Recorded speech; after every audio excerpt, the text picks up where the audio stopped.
Hey guys, my guests tonight, Marianne Robb and Dave Rich, are going to be talking about law enforcement and UFOs. We'll be right back.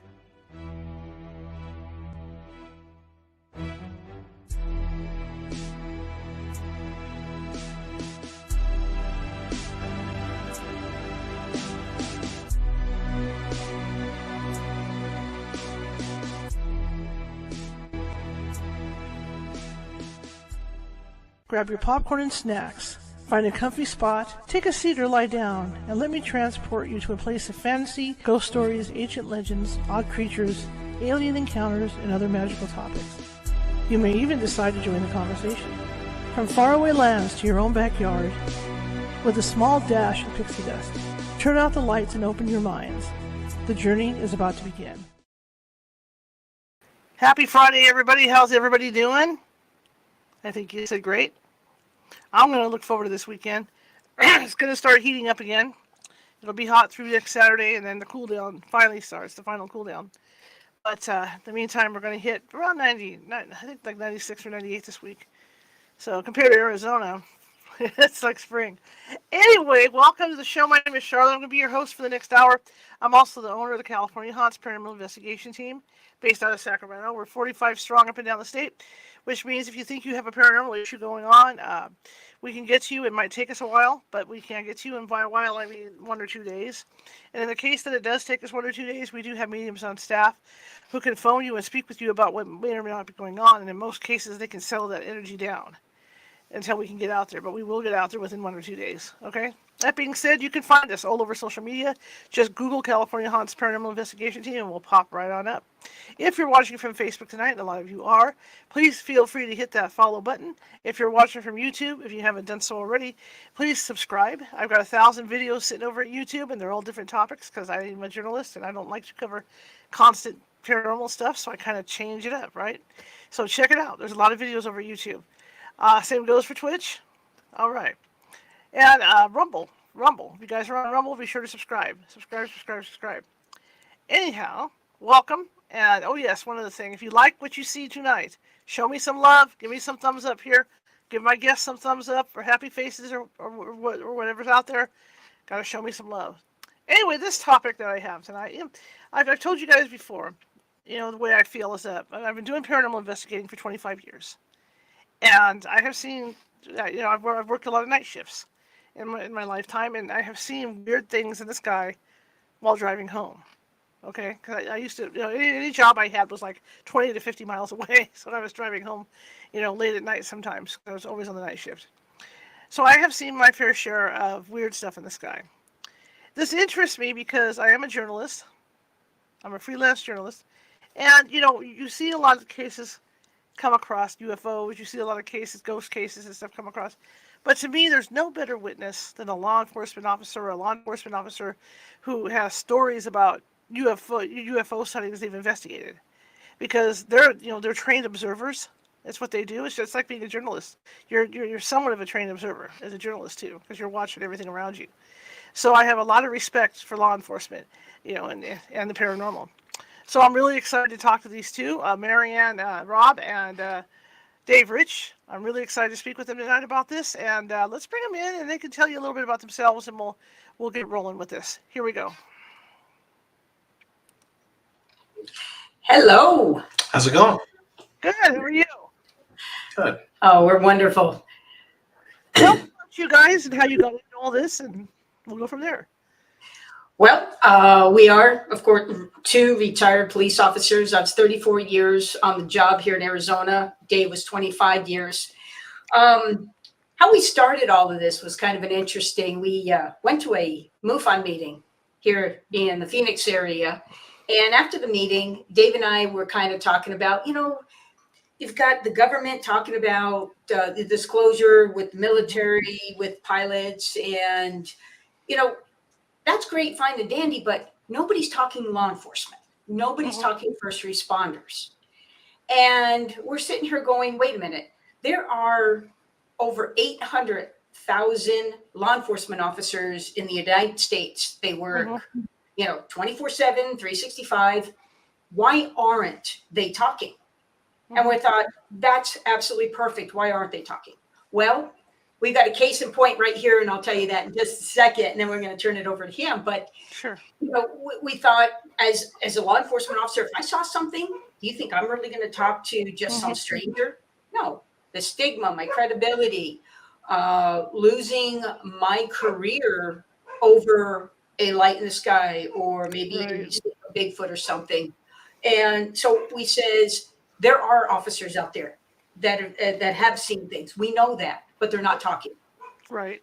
So that's why we started UAP PD, Unidentified Anomalous Phenomenon PD, because not only does people see things in the sky, they Sure. see things on land, which is that's where the paranormal cryptids come in. And we actually have a case of seeing something in the water. So again, that's why we started. And then I was talking to Dave, and Dave goes, "Oh my gosh, yeah, there's a reason why we do need to start this." And he actually has a story, and it's the case in point of why we started UAPPD. Okay, cool. Very cool. Yeah, I don't know if you want the whole story, Go for but it. just to kind of segue into it a little bit. One of the things like Marianne touched on real quick is transparency, disclosure. Everybody's talking about it in the UFO community, and it even transcends into the paranormal community as well. But people have to remember there's a price for transparency. There's a price for disclosure. And it's understanding what that price is and understanding what the cost is that a lot of people don't really realize. Like when we were first forming the idea, the concept of UAPPD, that was one of the things that came up. We have a really good friend, Alejandro Rojas, who's involved in UFO investigations, things like that. And we got to talking. And one of the things that I remember during our conversation is like the misconception that a lot of people had where like law enforcement isn't talking about stuff that they see because it's part of some grand conspiracy that they're trying to help the government cover up what the truth is and cover up the reality. And I looked at them and I was like, no, that's like not even close to what it is.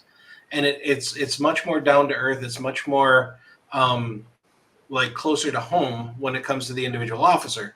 And that's where we kind of launched into this because we created UAPPD to help officers who have not just officers, but also like first responders, firefighters, EMTs, anybody who's experienced something that they can't explain, whether it's on the job or in their off-duty time, for the exact reason, Charlotte, that you said. These individuals are trained observers. They've seen things. Most of the, like all of the time, when we talk to an officer, a firefighter, a first responder, we already know that whatever it was, if it was like a crop duster or if it was like a trick of light or a car driving by or something like that, they're never going to tell us because they already like worked through that and was like, no, this isn't some mundane answer.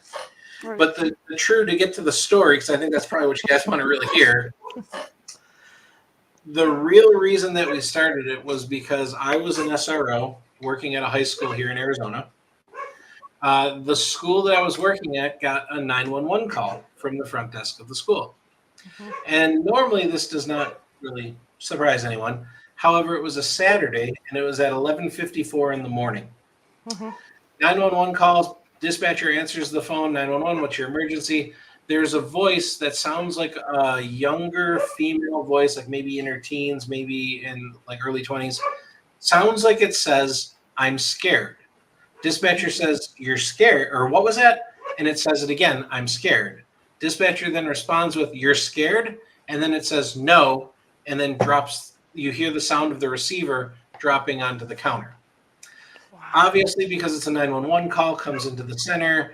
There's a voice on the other end of the line. It's now an open line. For the next 14 minutes, the dispatcher is trying to get somebody to pick up, saying, hello, are you there? Please pick up the phone. Hello.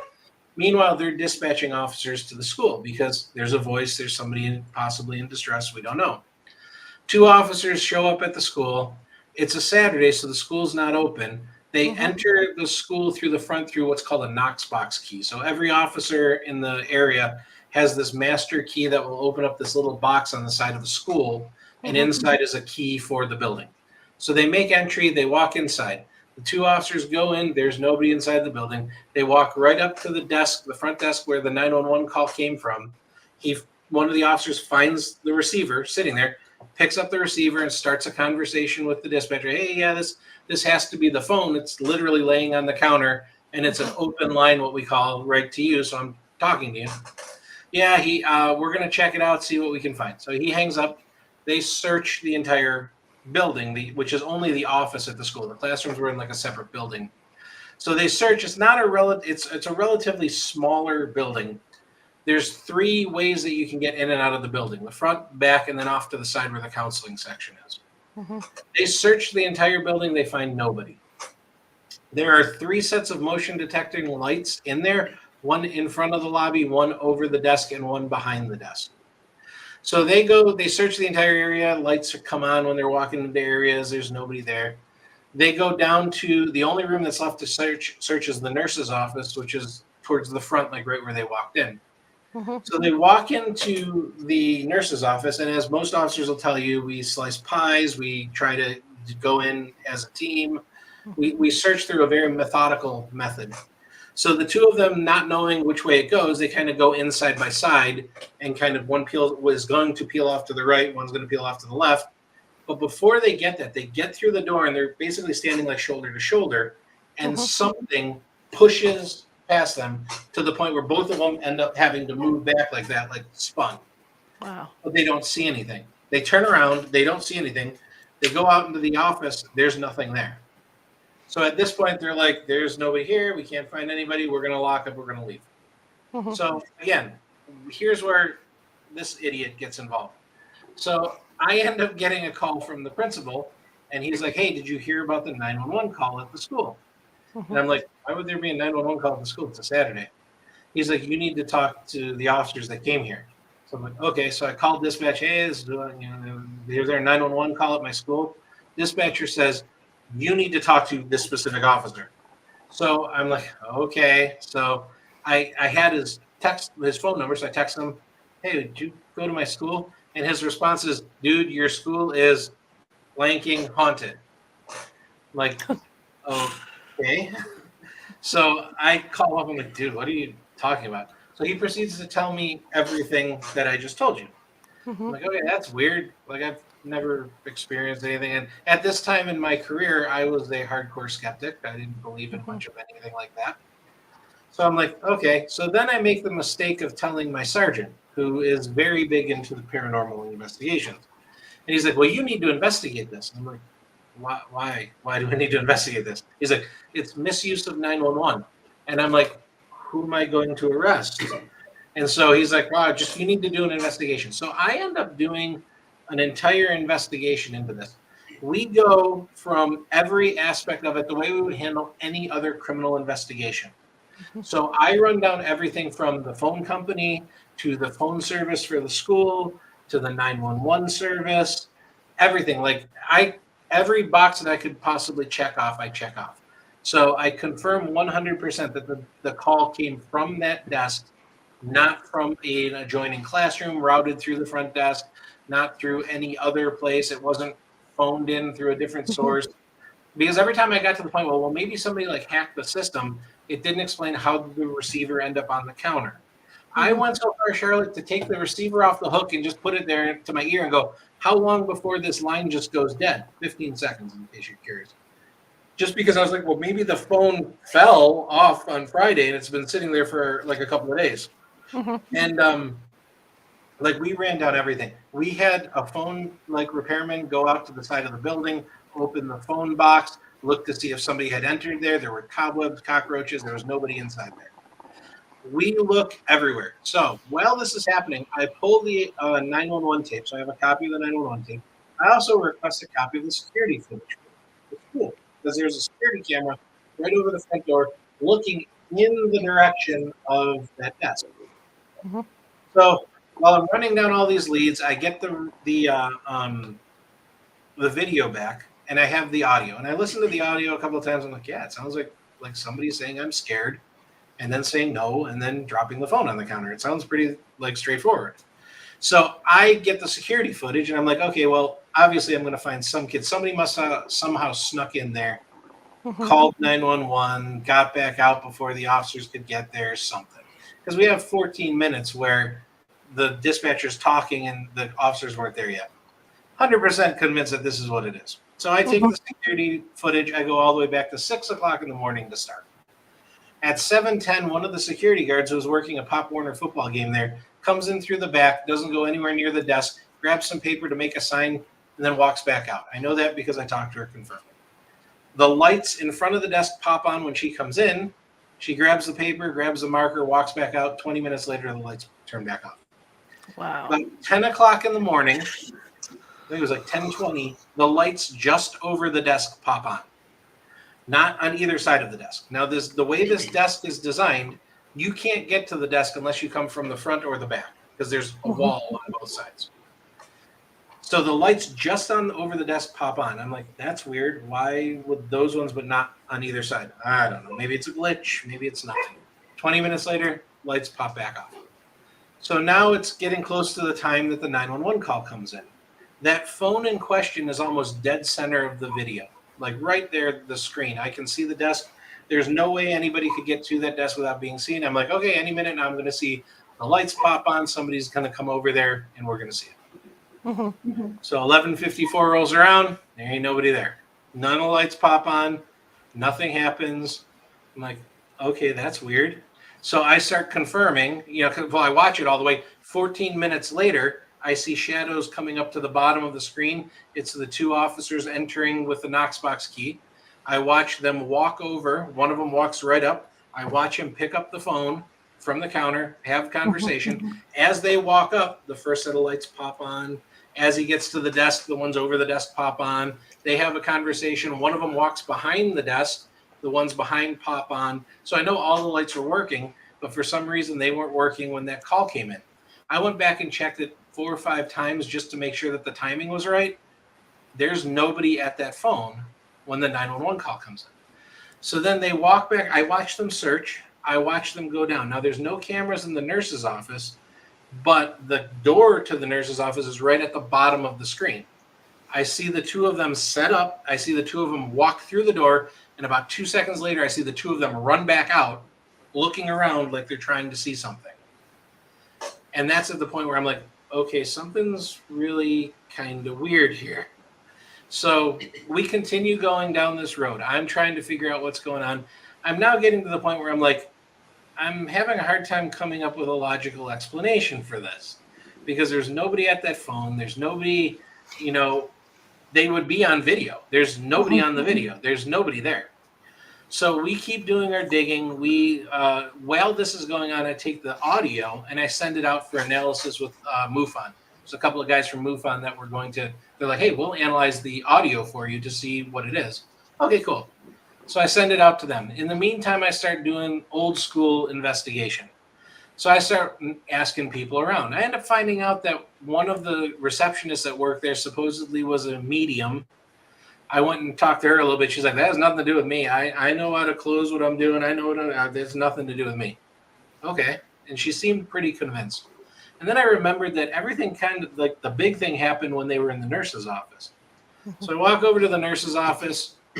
I walk in. I'd known the nurse for now. This is like my 6th year working at the school. So I'd known her for a while. Her husband was actually a sheriff's deputy. So I've talked to her numerous times. So I walk in, very friendly, very outgoing, school nurse type personality. She real outgoing. We're talking about stuff, and then I bring up the topic. As soon as I bring up the topic about, hey, maybe this was like kind of weird. We got this 911 call. There was nobody at the phone. She immediately shuts down. And I'm like, okay, that's odd. So kind of end the conversation, go away, figure, I'll give it a little bit of time. I'll come back. But that was really strange. So I go back a couple hours later. She's friendly, outgoing again. We start talking until I bring up the topic again. And then she immediately shuts down. And I'm like, I've been a cop for a lot of years. I'm thinking that's what we call a clue.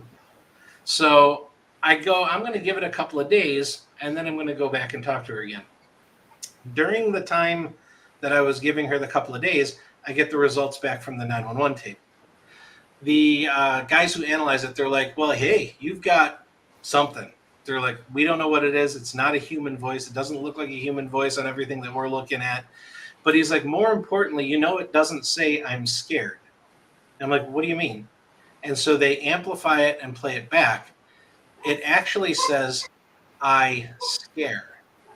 So when the dispatcher says you're scared, it says no, and then drops the phone. And the thing that's funny, what I found interesting is you'll watch a lot of shows. I'm not going to bag on any paranormal shows. I think a lot of them are fantastic. But you always get them, they're asking questions, and then like 5 minutes later, there's a possible answer. And they're like, oh, they were answering that question that we asked 5 minutes ago. And I've always been like, right, okay. But this was like a conversation like we're having. Like the dispatcher was 911, what's your emergency? I'm scared. What was that? I'm scared. You're scared? No. Like that quick. We're not talking like huge wasted air and then all of a sudden there's an answer. It was like conversation speed. And I'm like, that's like an intelligent response. And so when I asked them about that, they're like, yeah, it says I scare. And I'm like, okay. And then she said, you're scared. And it says no. Okay, that's kind of messed up. So I take that, I go back to talk to the nurse again, and the nurse tells me, I walk in, friendly, outgoing, until I get to the topic, and then instead of shutting down this time, she looks at me and goes, fine, I'll tell you. And I'm like, tell me what? And she proceeds to tell me that for her entire life, as far back as she can remember, she has had something that follows her. At her house, she'll be sitting in like the downstairs. She'll hear footsteps upstairs. She'll hear doors slamming when she knows that there's nobody else home. Her dog will bark at the corner where there's nothing. And then she says she'll move and everything will be peaceful at the new location for about a week and a half, 2 weeks. And then everything starts up again. So it's almost like whatever it is following her. So I look at her and I go, why didn't you tell me anything about this when I first asked a couple days ago? She said, because for the last 3 weeks, everything at the house stopped. It was peaceful. And I'm like, well, why are you telling me now then? And she said, because last night everything started again at the house. So she's convinced that it, and then here's the other thing. I end up pulling premise history for the school. We had 2 other 911 calls that came in from that front desk, each a week prior. But the difference was there was no, like it was like an open line. They would like, hello, hello. There was nobody there, no voice. So officers never made entry because there wasn't anybody there. So they ended up not doing anything. They just looked through the window, didn't see anybody, and canceled it. So now, how does this bring about UAPPD, you might be asking? Because other than being a really cool story that actually made me go, you know what? There might be more stuff in this world than I think I know. Right. About a week after it happened, I had been talking with other officers, told my sergeant what happened. I get a phone call from a sergeant who says, you need to meet me upstairs. And anybody who's in law enforcement probably understands what I mean when I say you need to meet me upstairs. So I go up there, I walk into an office. He has the video on the screen. He has the audio tape on the screen ready to play. He plays all this stuff. He looks at me and goes, you expect me to believe this? And I look at him, I'm like, I don't expect you to do anything. That you're looking at the video. He proceeded to accuse me of lying, accuse me of hoaxing the entire thing. I looked at him and said, dude, I don't care about you that much to even hoax this. But he basically told me in not so many words, you will shut up and not talk about this. So I walk out of the office, and as I'm walking downstairs, that reality kind of hits me that at that point I had 6 years left in my career. I had a wife, I have kids. I could not afford to lose my job over this. And so like when I first said there's a price to transparency, those are the prices that we're talking about. And I decided that I was going to keep my mouth shut for the next 6 years because I did not want to lose the job.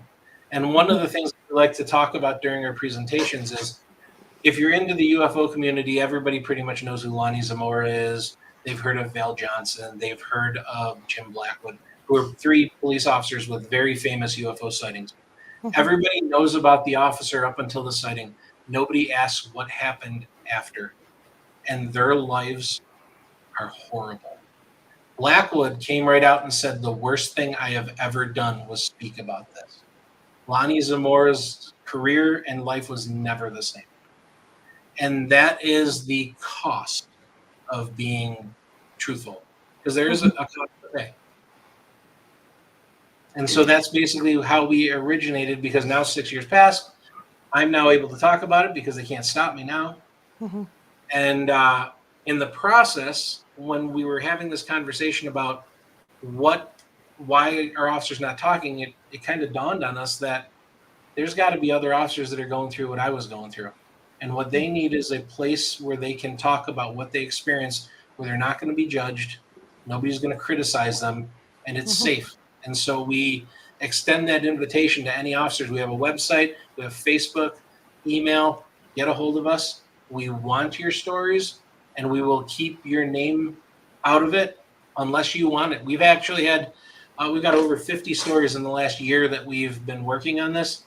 And we have officers all across the spectrum. We had one guy who just got promoted to sergeant. He's like, I need to tell you this story, but I can't have my name out. And so we took the story. We don't tell anybody who he is. And we've had other people that were like me. It's like, dude, I retired like last year. You can use my name. You can use my picture. You can whatever you want. I don't care. So That's interesting that you say that, because while you were talking about that, the Ghost of Flight 401, that to L1011 that went down the Everglades, they had a similar policy. I mean, these pilots and these stewardesses, on the other flights, of course, had parts from that plane, right? But but the pilots and the stewardesses were afraid to go and talk about this stuff because it was a one-way ticket to the psychologist, so they didn't talk about it. And then when I was reading the book, it also said that if they logged any of these events in their flight log, every time they landed, the powers that be would come in and take the flight log and put a new flight log in. So I can understand that. I can understand, what officers go through. And that's the thing, is like we're talking about the credibility. Okay, right. Dave, where I worked in same agency, I just worked down south, he worked up north. And I never had any of my guys or anybody in the south unit make fun of me, ridicule me, anything like that. I mean, actually, they know what I did. They know what organization, being part of MUFON and everything that I did. They respected me. They actually, if a call came in that was kind of like weird and they didn't know what to do, they kind of give that call to me because they know pretty much how I would handle it. Dave here, on the other hand, being the south side, or excuse me, the north side of the city, is he got ridiculed. When they even found out 2 weeks before he retired, 25 years, 2 weeks, he was still being ridiculed. I put out a little thing that we're starting UAPPD. This could be great, fantastic. And he'd get stickers, bumper stickers on his locker, I honk for grays or whatever. Right. I mean, this was happening to him. And that is just absolutely ridiculous. But the biggest thing on all that is the credibility for court purposes. You get a law enforcement officer that makes a comment like this, whether the ghost or seeing Bigfoot, a UFO, and he's on the stand for just a simple case, shoplifting, a stolen vehicle. You got the suspect dead to rights, but you got the defense attorney that's talking, you're on the stand. He says, officer, you took an oath, tell the truth, the whole truth, nothing but the truth. So you saw a light in the sky, or you saw a Bigfoot. Well, what are you supposed to say? You can't lie. So yes, I did it. Long story is, he starts laughing. He gets the jury, just one person on that jury, to start laughing with you and going, okay, this has got to be a nutcase of a cop. Right. That juror gets the 11 other jurors to vote not guilty because there's something wrong with this officer. Well, the defense attorneys talk to other defense attorneys, and now the whole group of, whether they're public defenders or whoever, know that, hey, you want to win a case against an officer? Just ask about Bigfoot. Just ask about the light in the sky, and you're going to win. Easy. Prosecutors figure this out. They go to the chief of police and go, we can't use this officer anymore. I mean, the credibility is totally shot. So chief of police says, well, unless you want to be a meter maid, basically, and write tickets, a parking ticket, we can't use you. So guess what? Your career is over. So whether you're 34, 25 years, doesn't matter. your career is totally done. And I'll tell you right now, no agency in the country would take you. Mhm. So again, that's another reason why officers just keep their mouths shut and do not talk about what they see. Well, I mean, I A would lot think of it's real quick, I was just going to say, a lot of it real too is just the stigmas that we talk about during our presentations. It's a lot of it is just, it's like believability. It's that family bond that officers have. It kind of spills over. It's kind of a mess. I would think it's hard because I mean, like if you're on a case like the one you talked about at the hospital, and there's there's records of the 911 calls and all this, and you talking to dispatch, all that's on record. So what happens to all that stuff? You'd be surprised how stuff disappears, purged. Like the security footage from the school is gone.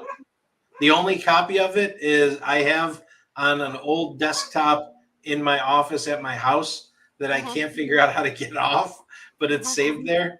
And the 911 call, they purge them after a while. And what they do is they use the excuse of kind of like when I first got involved in it, my boss at the time was like, you need to investigate this. And I was like, well, why?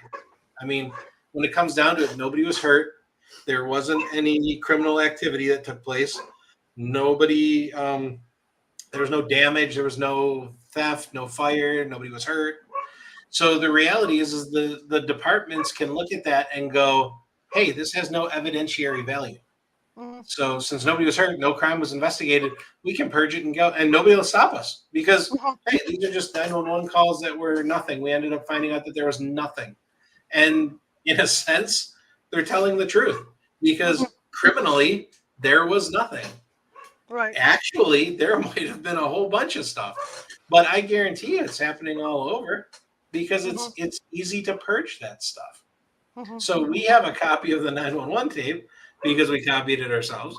We have a copy of the security footage because I copied it myself. And I have those things at myself, but other than that, you'd never find them. It's not going to be, you could send a request to our department, like a Freedom of Information request. They don't have it because they purged it with all of the other cases that had nothing. Well, was it hard to get law enforcement to, or personnel to come talk to you guys about this stuff? Because I would think they would be leery. Hit and miss. Some people were more than willing to talk to us. Some of them aren't. But that's kind of why we got involved in this.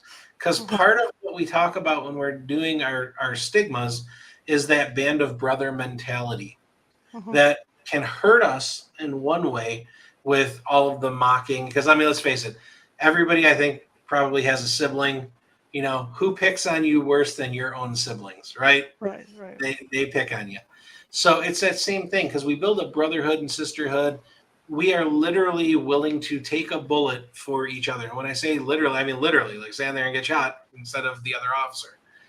That's the level of trust that you have. Some officers are still leery to talk about it, but when we talk about it, I tell them my story, and you can kind of see them. And we had like a great example. We had a detective that came over to talk to us about a case that he was working, and we can't reveal that one because it's still a cold case. But he, you could see how like tight, like he was like clenched, like his shoulders were hunched, and he knew he had to get it off. He didn't know who to talk to. He found out about us. We had been working with him for years. He comes over to Marianne's house. We're sitting there and talking. And at first you could see like he didn't know if he wanted to say anything, but you could literally see his muscles clench, like his jawline clench. And then I kind of talked to him. I was like, dude, you heard about what happened to me? And he's like, yeah, I don't really know a lot about it, but what was it? And so I kind of talked to him about it for a little bit. We kind of broke down that barrier. And then he starts talking about what he was experiencing. And you could literally, during the time, probably like a half hour that he was talking, you could see his shoulders start to slouch. You could see all of the muscles start to relax. And you could see that as he was getting it off, it was the first steps towards healing. Because these things that people are seeing, whether you're a police officer, a firefighter, or just another, like a bus driver or a garbage man or an accountant, when you encounter something that is unusual like that, whether it's a UFO, a ghost, a possession, a cryptid, there is a level of emotional trauma that you are facing. Now, a lot of macho police officers, oh yeah, that doesn't affect us. That doesn't affect us. Yeah, we're trained to say that. The reality is whether I can say it till I'm blue in the face. Oh, it doesn't affect me. It is affecting me. And that same level of trauma has to heal somehow.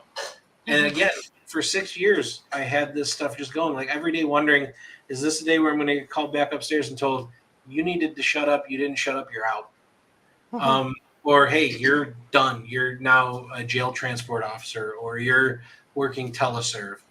And it weighs on you. It weighs on you when you're thinking about it.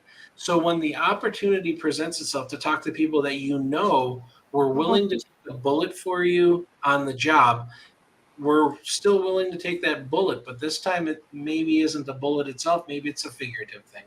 And so they come forward, and we've had a lot of really good response. But like 100%. Oh, 6 years ago, if you had walked up to me after I had that conversation, I walked down the stairs on the first floor by the soda machine. You walk up to me and say, "Hey, tell me about that." I'd be like, "Oh, hell no. I ain't saying, what are you talking about? There ain't nothing. There was nothing." Yeah, we ask, folks if they feel comfortable talking to us, sharing their encounters with us on the phone, great. A Zoom meeting would be great. But we actually had a first responder up in northern Arizona said, I'll tell you the story, but you need to come up here. I'm not doing it on the phone. I'm not doing it on Zoom. I want to do it in person. So I got a hotel room real quick and got in my Jeep and took off to northern Arizona and had a great meeting with this gal. And she actually gave me 2 great stories.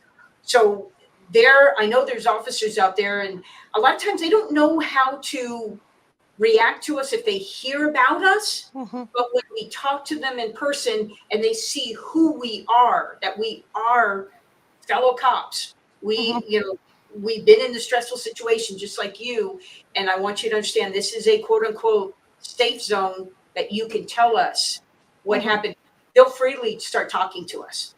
And that's what we just need to get the word out that we are here to help you and we are here to listen to your story. And again, have no problem either in person or on phone, whatever they feel more comfortable with. What experience did you have that got you into this? Who, me? Yeah. Nothing. Okay.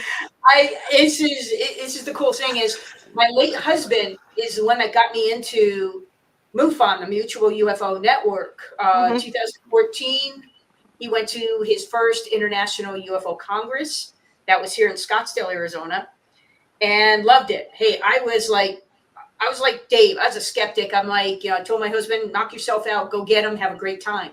Well, he asked me to go to a MUFON meeting here in Phoenix, and I was kind of like, I didn't want to go, but I went, and Kathleen Martin was the speaker, and oh my gosh, she is such an amazing woman. And as a cop, we got to look at for the is she being truthful? Is she just telling stories? Let's look at the body language. She is the neatest lady in the world, and we're still good friends to today. But it was like, no, this is real. This is true stuff.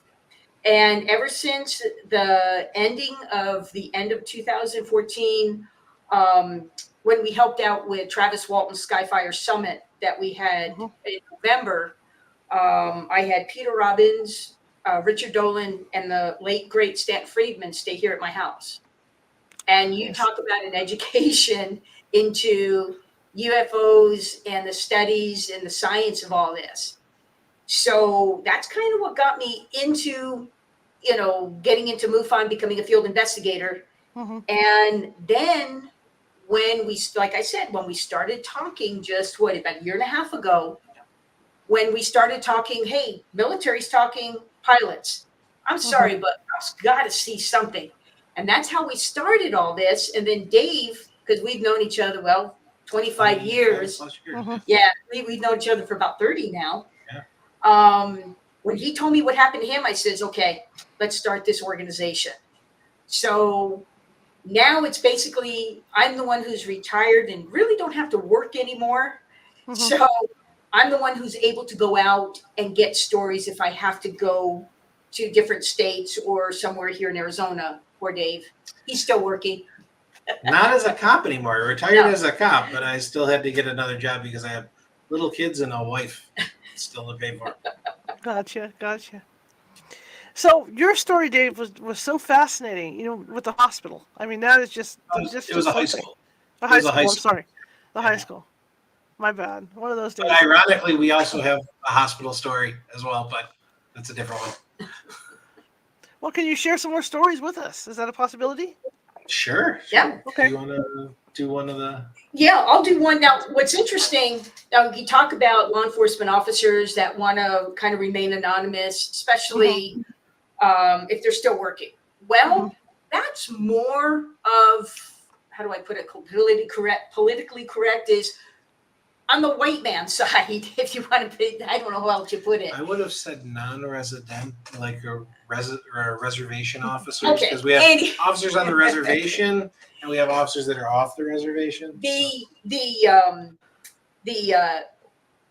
was going to say Navajo, but the Indian reservation officers, tribal officers, that's what they're called, tribal officers. We've had a lot from northern Arizona and also here in southern Arizona.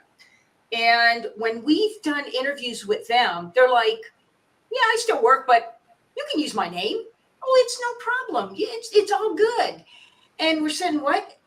It is, I don't want to, I guess you'd call it, it's the norm. It's on the tribal. It's a part of their culture. So real quick, I'm just going to step in here. I don't want to step on toes, but on the reservations here in Arizona, we have a ton of different reservations around.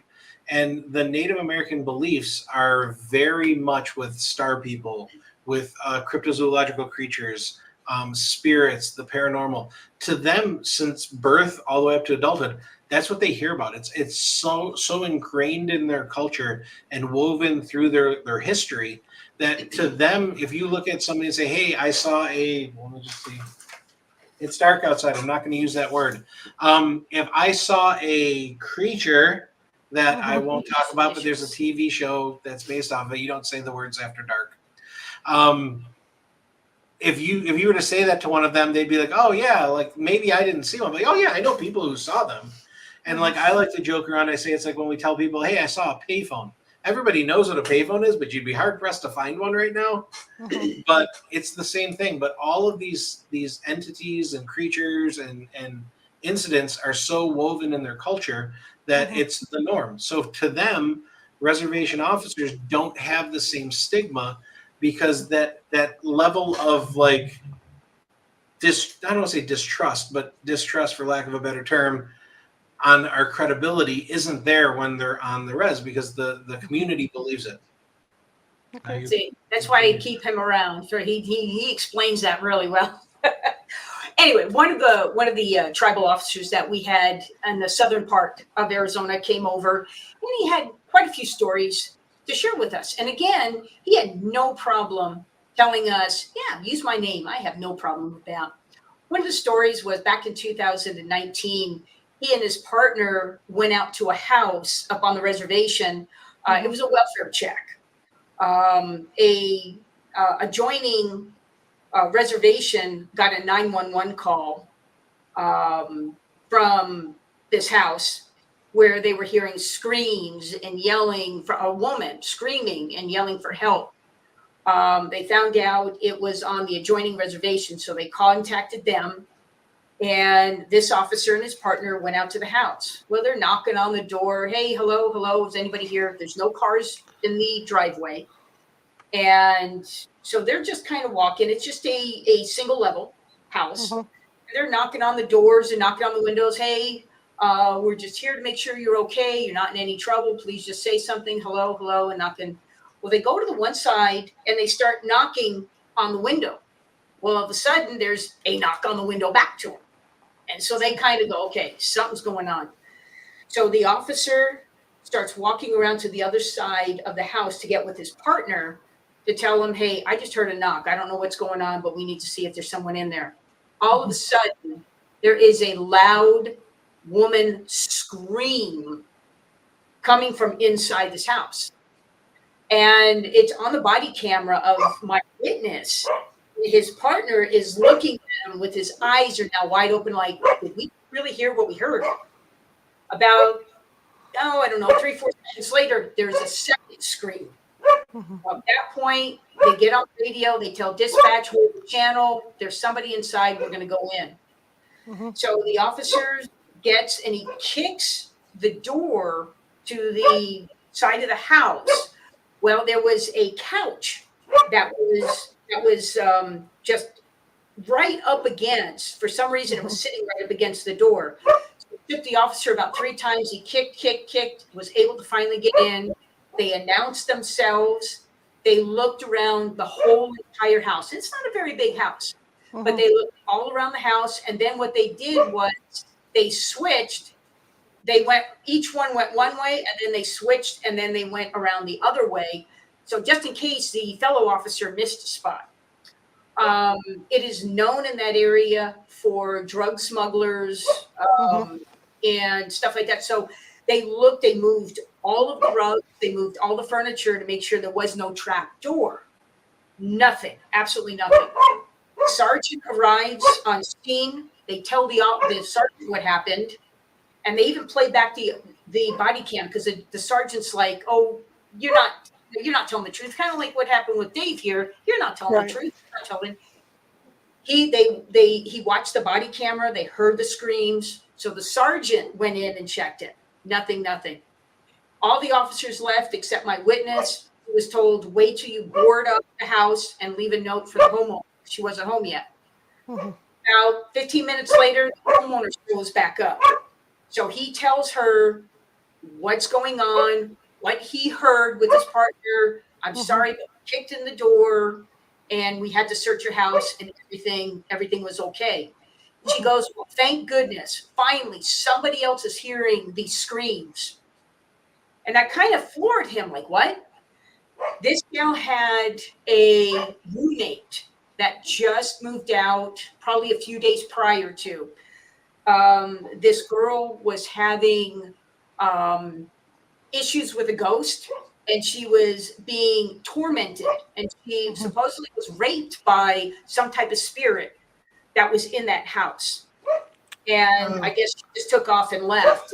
And the homeowner goes, "I'm so glad that somebody else is hearing stuff that I'm hearing."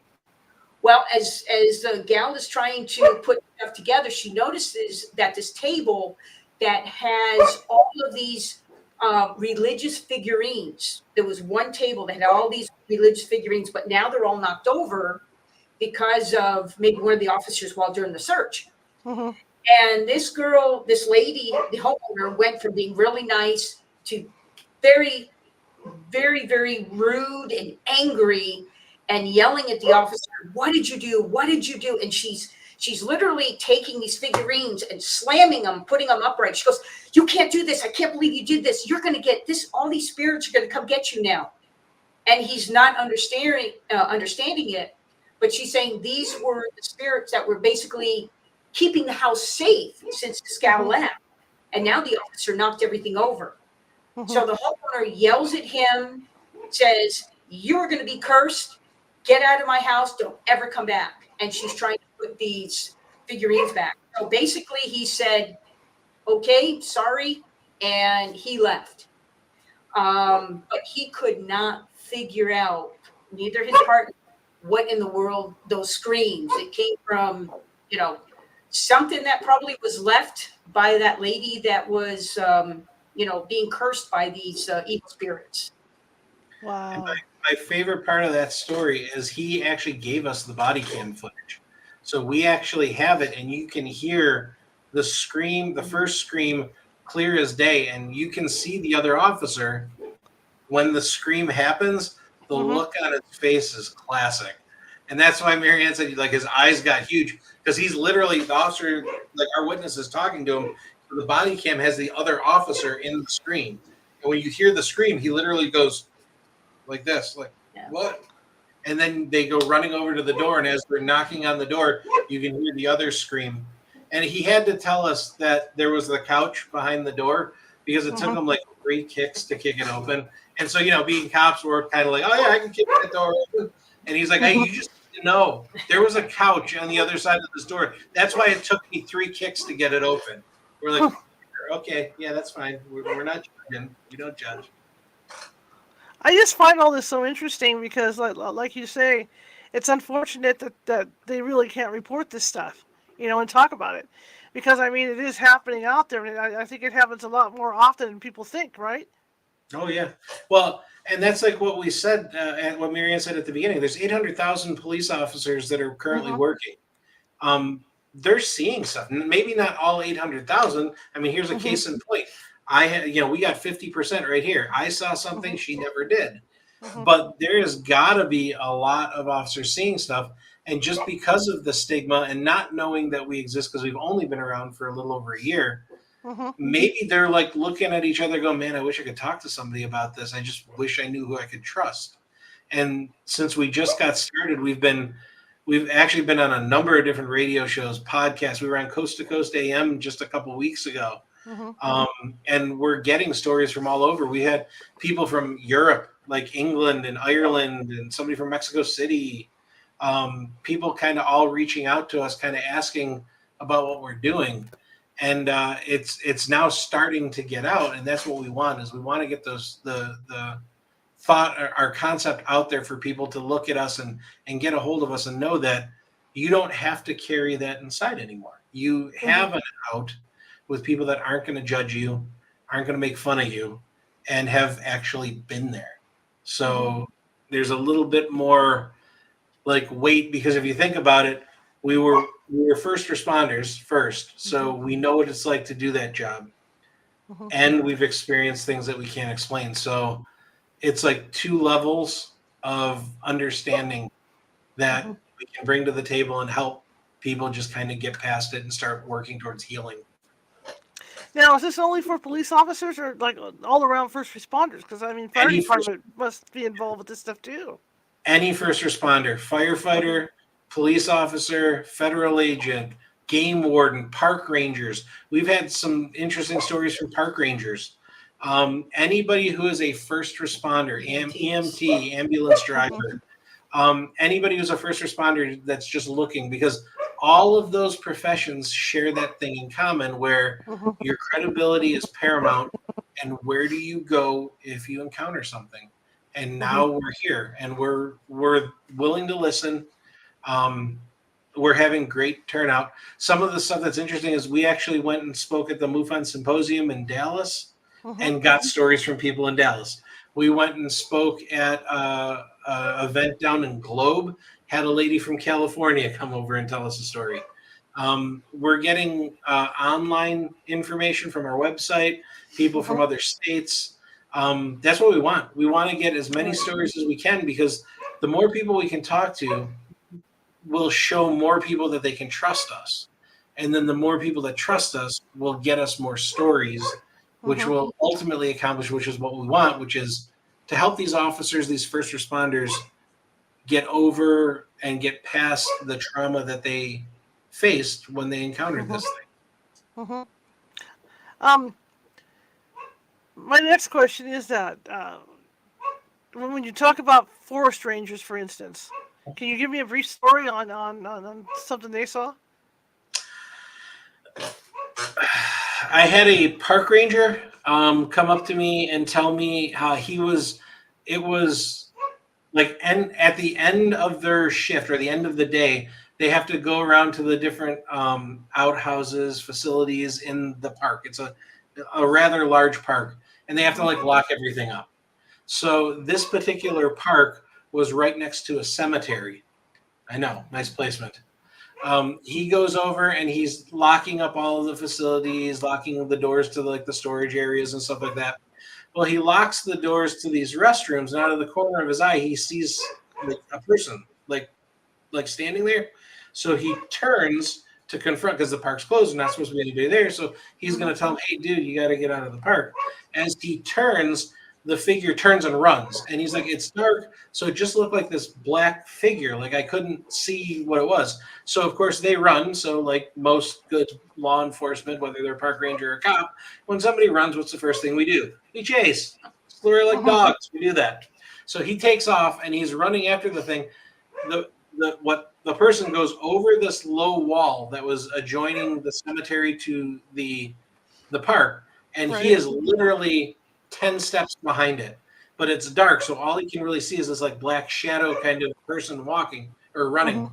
So he gets over, hops over the wall, and the person should be right there. It's the clearing in the cemetery, an area where there weren't any real graves. So there weren't any gravestones or anything like that. Everything was flush to the ground.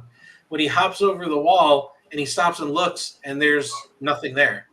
And he's like, there's no way. Like whatever it was, they should be like right there. Right. And he's like, I couldn't tell you what it was because it looked like it was just like a black figure, like a shadow figure that he was chasing. And it went right over the wall. He hopped right over the wall. It was a low wall. And when he landed on the other side, it should have only been like 10 feet away from him. And there was nothing there. And more importantly, there was nothing for it to hide behind either. There wasn't a place where it could duck down behind a stone. And so he turned around and like looked, and it was gone. And he's like, "What the heck?"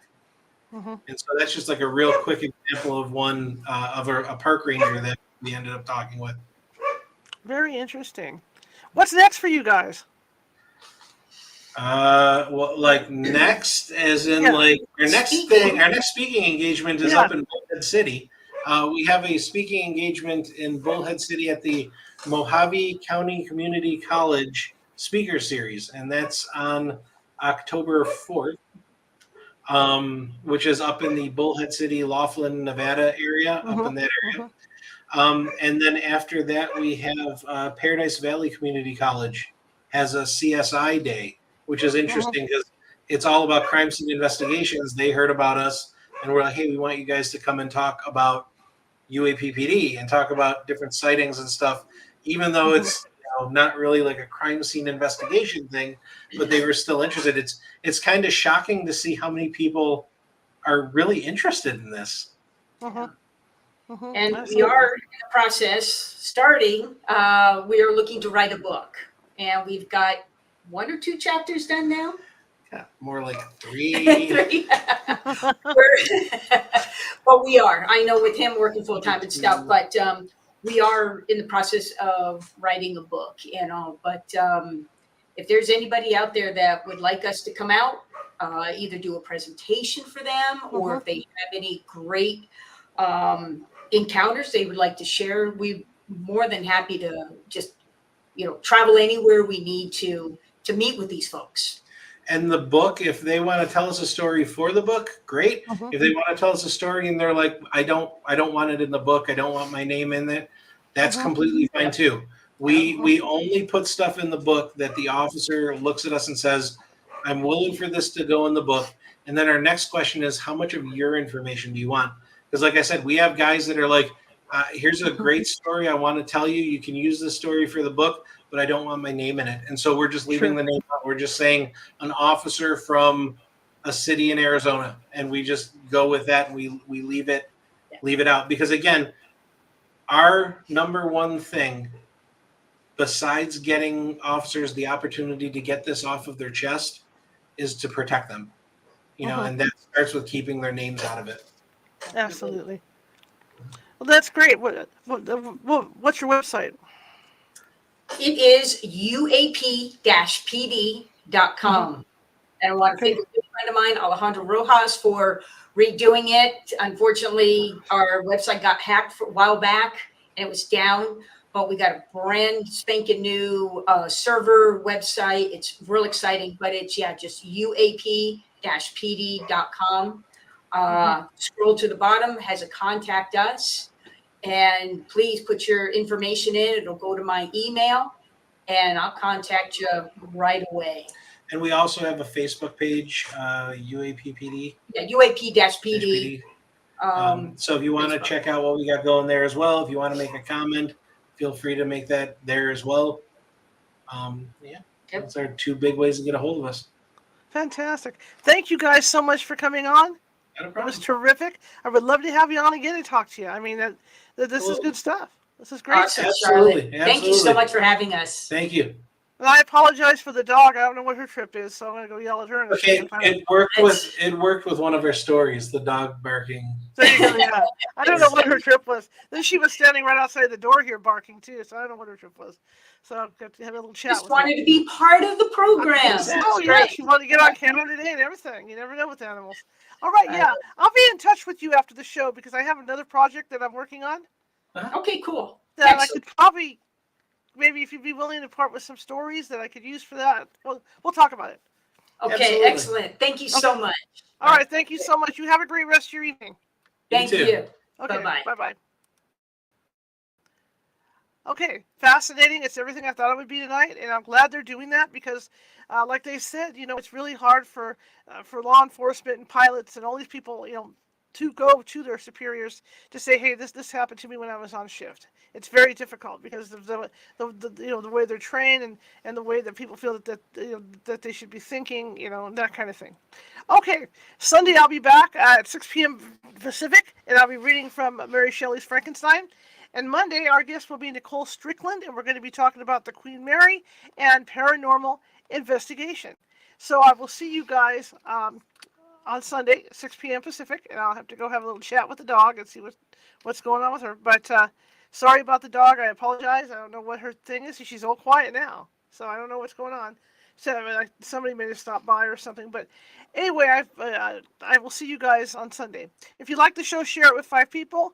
If you hate the show, share it with 5 of your enemies. We're equal opportunity here at California Haunts Radio, just trying to get the word out about our show. And you've been doing a great job. Great job. Let's just keep it up and keep that up. And also, if you like the show tonight, you like what you heard, besides the dog screaming in the background, leave me a thumbs up or a happy heart or something. Show us some love. Show us some love. All right, guys. I'll see you on Sunday, 6 p.m. Pacific. Have a great weekend.